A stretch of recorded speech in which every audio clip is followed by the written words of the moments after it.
வணக்கம். உங்க விதியையே மாற்றக்கூடிய நெப்போலியன் ஹில்லின் 21 நாள் சவால பத்தி இன்னைக்கு தெளிவா பார்க்கலாம். தயாரா? வெறும் 21 நாள்ல வாழ்க்கையவே மாத்த முடியுமா? கண்டிப்பா முடியும்னு சொல்லுது இந்த ரகசியம். அது எப்படின்னு பாப்போமா? எல்லாமே நம்ம எண்ணங்கள்ல இருந்து தான் ஆரம்பிக்குது. அதுதான் உங்க வெற்றிக்கான முதல் படி, பலமான அடித்தளமும் கூட.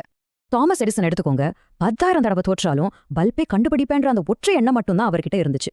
உங்க மனம் ஒரு வளமான நிலம் மாதிரி. அதுல தன்னம்பிக்கை விதைய விதைச்சா நிச்சயம் பிரம்மாண்டமான வெற்றியை நீங்க அறுவடை செய்யலாம்.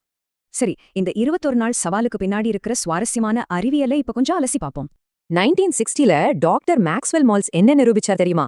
எந்த ஒரு புது பழக்கமும் உங்க ஆழ் மனசுல பதிய சரியா 21 நாட்கள் ஆகும். ஆரம்பத்துல புது பழக்கம் ஒரு மங்கலான ஒற்றையடி பாதை மாதிரிதான். ஆனா 21 நாட்களுக்கு பிறகு அதுவே உறுதியான சாலையா மாறிடும். ஒரு புது பழக்கம் எப்படி படிப்படியா உருவாகுது? அந்த 21 நாள் காலக்கோடு இதோ உங்களுக்காக. 3 நாள் கஷ்டமா இருக்கும். 7ஆம் நாள் சின்ன வெற்றி கிடைக்கும். 21ஆம் நாள் அதுவே உங்க புது அடையாளமா மாறிடும். கெட்ட பழக்கங்களை அழிக்கிறத விட 21 நாட்களுக்கு நல்ல பழக்கங்களை மாற்று பழக்கமா உருவாக்குறது தான் ரொம்ப ரொம்ப முக்கியம். அடுத்த கட்டம் என்னான்னு பாப்போமா? உங்க வெற்றிக்கான அஸ்திவாரமே நீங்க தெளிவா எழுதி வச்சிருக்கிற உங்க இலக்கு தான். அந்த இலக்கு துல்லியமா அளவிடக்கூடியதா ஒரு காலக்கெடுவோடு இருக்கணும்.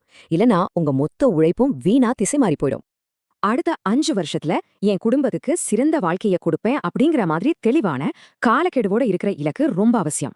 இலக்கை அடைய சிறப்பு அறிவு தேவை. ஹென்ரி ஃபோர்ட் கூட இதுக்காக தனி நிபுணர் குழுவையே உருவாக்குனாருன்னு நினைவில் வச்சுக்கோங்க. சரி, இந்த இலக்கை அடைய நாம தினமும் செய்ய வேண்டிய முக்கியமான வெற்றி படிகள் என்னென்னு இப்ப பார்க்கலாம். ஆட்டோ சஜஸ்டன், அதாவது உங்க இலக்குகளை உணர்வுபூர்வமா திரும்ப திரும்ப சொல்றது மூலமா உங்க ஆழ் மனதை நீங்களே ப்ரோக்ராம் செய்யலாம்.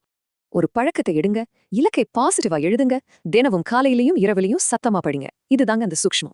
இந்த தகவல்கள் உங்களை சிந்திக்க வச்சிருக்கோன்னு நம்புறேன். உங்க விதியை மாத்திர அந்த 21 நாள் சவாலை இன்னைக்கே தொடங்குறீங்களா?